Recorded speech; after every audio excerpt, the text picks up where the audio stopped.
Dialogues हैं जो खुद मैंने बहुत बार स्टेज में यूज़ किए हैं। हमेशा देखता था कि यार किस लेवल पे एक छोटा-सा मिडल क्लास का ये लड़का कहाँ से कहाँ पहुँच गया। सर मैं ये जानना चाहता हूँ और बहुत सारे व्यूअर्स जानना चाहते हैं, द सोनू शर्मा उस टैग तक एक मिडल क्लास का लड़का कैसे पहुँचा? वो इंस्पिरेशन स्टोरी क्या है? वो अगर शेयर करेंगे तो मज़ा आ जाएगा। स्टोरी सिंपल है और बहुत कॉम्प्लिकेटेड नहीं है और हर घर घर की कहानी है। और कहानी कुछ ऐसी है कि 98 में ग्रेजुएशन करके जब घर पहुँचे तो और मैं अरविंद आपको बता दूं कि अपन 50% मार्क्स वाले स्टूडेंट हैं। कोई बहुत ज़्यादा परसेंटेज नहीं आती थी हमारी। अभी आजकल तो 95, 97, 98, 99% हमारा यहाँ तो दिल्ली में करोड़ीमल कॉलेज है, 100% कट ऑफ जाता है उसका कि आपके पास 100% मार्क्स हैं तो ही आपको एडमिशन मिलेगा। हमारे तो 100% सबके मिला के भी नहीं होते थे तो 98 में जब ग्रेजुएशन करके अपन घर पहुँचे तो वो पहला एक ऐसा वाक़या था जहाँ से लाइफ एक अलग ट्रैक पे दौड़ने लग गई। पढ़ते लिखते थे नहीं, सीरियस नहीं थे लाइफ में और बहुत जैसे नॉर्मल मिडिल क्लास फैमिली के लड़के छिछोरे होते हैं ना, वैसे हम सब छिछोरे थे और सब उल्टे सीधे काम करते थे। मतलब यहाँ तो बताना भी नहीं चाहिए कि क्या क्या करते थे, और समझ सब गए होंगे कि क्या क्या करते होंगे। तो जब पहुँचे घर तो फादर साहब को बताया कि आज हम पापा पास हो गए। हमारे लिए पास होना तो कि बड़ी बात। एवरेस्ट चढ़ जाना था कि हम पास हो गए। तो परसेंटेज तो कोई पूछता ही नहीं था ना उस दौर के अंदर। 97 98 में तो पूछता पास हो जाएगा ना, भाई इतना ही बहुत है। बहुत खुश थे। तो हमने बोला कुछ हमको तोहफा दीजिए, अब पास हो गए अपन। तो इवेंट टू द रूम वापस आए, मुझे याद है वो पेपर जैसा आपके हाथ में है ना, उन्होंने मेरे हाथ में दिया। तो मैंने पढ़ा, मैंने कहा ये क्या है? तो बोले we have a loan of 3 lakh rupees and you have to pay. और ये बात है 98 की। तो आज से अगर आप 25 साल पहले चले जाएं और उसको 3 लाख रुपए का वैल्यू निकालें तो मुझे लग रहा है आज का करीब करीब 50 लाख या 1 करोड़ रुपए हो सकता है वो। और आज से 25 साल पहले हमारा उम्र क्या हो रहा होगा? 19 साल, 20, 18, 19 साल। तो लाइफ का सबसे पहला जो ऑब्स्टिकल था और चैलेंज था वो यहाँ से शुरू हुआ। और ये बात तो पहले ही दिन समझ में आ गई कि ज़िंदगी बहुत आसान नहीं होने वाली, और अगर ज़िंदगी ऐसे ही जीता रहा तो परेशानियाँ बढ़ जाएंगी, कम होंगी नहीं। तो वो दिन ने एक बहुत बड़ा झटका दिया और फिर ईश्वर ने बहुत मदद करी। कहते हैं जी, जहाँ चाह वहाँ राह, हिम्मत मर्दा और मदद खुदा। इंसान की मदद वो करता है अगर आप कुछ दृढ़ निश्चय कर लेते हैं। तो फिर लग गए काम के अंदर और बाज़ार में उतर के धीरे धीरे धीरे मेहनत करनी शुरू कर दी और फिर आखिरी में खुदा मेहरबान हो गया, गधा पहलवान हो गया। जैसे सर आपने अभी बोला कि आप 19 साल के थे और बहुत सारे डिस्ट्रैक्शंस थे, डिस्ट्रैक्शन समझ पा रहे हैं और वही सेम प्रॉब्लम बहुत सारे यूथ के साथ आज है। बहुत सारे मिडिल क्लास फैमिलीज हैं, लड़के हैं, लेकिन वो अपनी घर की कंडीशन को नहीं समझते, उसी डिस्ट्रैक्शन में फंसे रहते हैं। तो आपने अपने आप को उस चीज़ से बाहर कैसे निकाला उन डिस्ट्रैक्शन से? बिकॉज़ वो आसान नहीं होता है। नहीं होता क्या है अरविंद, कभी कभी ना बड़ी से बड़ी बात चुभती नहीं है और कभी छोटी से छोटी बात भी चुभ जाती है हाँ, कभी कभी। और वो कोई एक मोमेंट होता है यार आपकी ज़िंदगी में ना, कि वही बात अगर कोई आधा घंटा पहले बोलता और वेट के साथ बोलता तब भी शायद आपको नहीं लगती।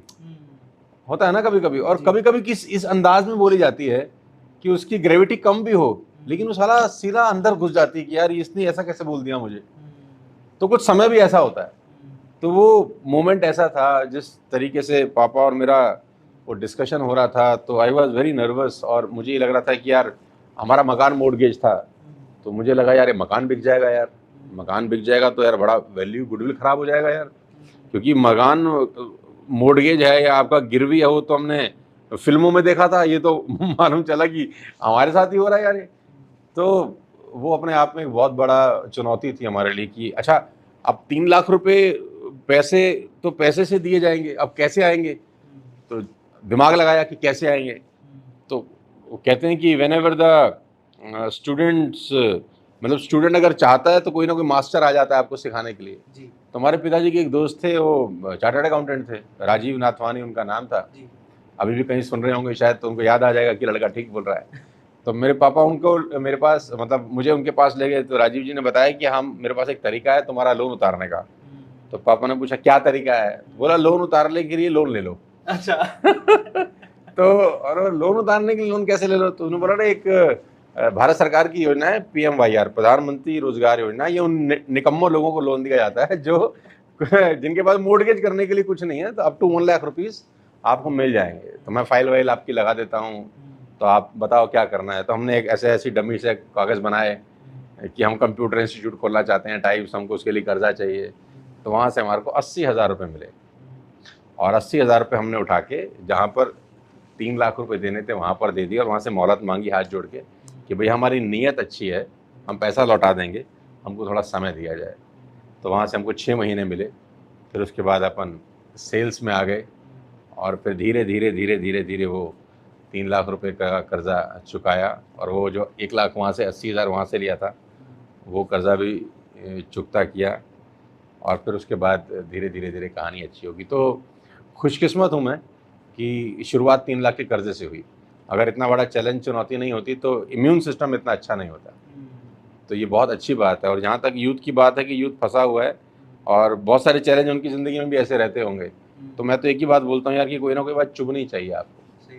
अगर आपकी स्थितियाँ आपको मोटिवेट नहीं कर सकती तो दुनिया में कोई स्पीकर, कोई इन्फ्लुएंसर आपको मोटिवेट नहीं कर सकता। आपकी घर की परिस्थिति, आपके परिवार की परिस्थिति, आपके फादर, आपकी मदर, आपकी सिस्टर, अगर आपकी शादी हो चुकी है, आपकी वाइफ, बच्चे हो चुके हैं तो आपके बच्चे, अगर उनको देख के आपको मोटिवेशन नहीं आता कि मुझे ज़िंदगी में कुछ करना चाहिए, तो खुदा कसम भगवान भी आपका कुछ नहीं कर सकता। बिल्कुल सही बात है। सर एक और चीज़ जानना चाहता हूँ मैं, जैसे आपने बोला कि घर गिरवी था, 3 लाख का लोन था, ओब्वियसली तब दिमाग में ये तो नहीं आया होगा कि मुझे करियर मोटिवेशनल स्पीचेस में या नहीं, motivational कभी नहीं, speaker कभी की तरह दूर दूर तक नहीं, दूर-दूर तक नहीं। दूर दूर तक नहीं सोचा था, दूर दूर तक ख्वाबो ख्याल में भी नहीं था। और अगर गलती से मुझे उस दौर में कोई कह देता कि तुझे ये बनना है, तो मैं बोलता था कोई और अच्छी बात करो, ऐसा थोड़ी हो सकता है यार। अच्छा, मुझे अगर कोई बोलता कि तुम्हें बोलने के पैसे मिलेंगे तो मैं और हंसता। तो मैं बोलता अब तक तो मुझे बोला जाता है कि तू चुप रहा है, इतना काहे को बोलता है। तो मुझे अगर कोई उस वक्त ही कहता कि आपको ये सब आपके साथ हो जाएगा, तो मैं कभी बिलीव ही नहीं करता। तो फिर सवाल ये है कि एक सेल्स पर्सन, जैसे कि आपने अपनी जर्नी सेल्स पर्सन की तरह शुरू की, ये मोटिवेशनल स्पीकर कब बन गया? वो मोमेंट कौन सा था जब आपको रियलाइज हुआ या आपको इस बात के पैसे ये तो मुझे खैर अभी भी रियलाइज नहीं हुआ कि मैं कोई स्पीकर हूँ। अच्छा। क्योंकि मैं जब अपने आप को सुनता हूँ तो मुझे बहुत कमियां लगती हैं। नहीं सर, हम तो मेस्मराइज हो जाते हैं। नहीं देखो, आप ऐसा मुझे खुश करने के लिए बोल सकते हो, जी लेकिन नहीं सर, बिल्कुल दिल से बोल रहे हैं हम लोग, और ये बिल्कुल सच बात है। नहीं, ऐसा मैंने कभी सोचा नहीं, और मैं सोच के होता नहीं है। कुछ डेस्टिनी भी होती है कोई चीज़ की, ईश्वर आपके लिए कुछ चीज़ें बना देता है। तो ये जर्नी आज से 6-7 साल पहले शुरू हुई, जहाँ पर हम कॉर्पोरेट ट्रेनिंग करना शुरू किया। प्रायर टू दिस सबको पता है मैं डायरेक्ट सेल्स में हूँ, नेटवर्क मार्केटिंग कर रहा हूँ करीब 20-21 साल से। तो वहाँ तो स्टेज होता ही है, आपको बोलना ही होता है ना, तो वो तो चल ही रहा था। तो 7-8 साल पहले कॉर्पोरेट जर्नी शुरू कैसे हुई कि हमारा एक दोस्त था, उसने कहा यार तेरा जो स्टोरी है पिछले 14-15 साल का है ना, बहुत शानदार है यार, है ना। ये आम आदमी के अंदर एक आग लगा देता है कि कैसे कैसे ऑब्स्टिकल्स, कैसे कैसे चैलेंजेस से निकल के आए, और एक नॉर्मल मिडिल क्लास फैमिली का आदमी जो सेकेंड हैंड स्कूटर चलाता था, मर्सिडीज चला रहा है। तो मैं चाहता हूँ कि मेरा एक कंपनी का प्रोग्राम हो रहा है, तो वहाँ जाके ये स्टोरी अपने शेयर कर, और हम तुझको 50,000 रुपये देंगे।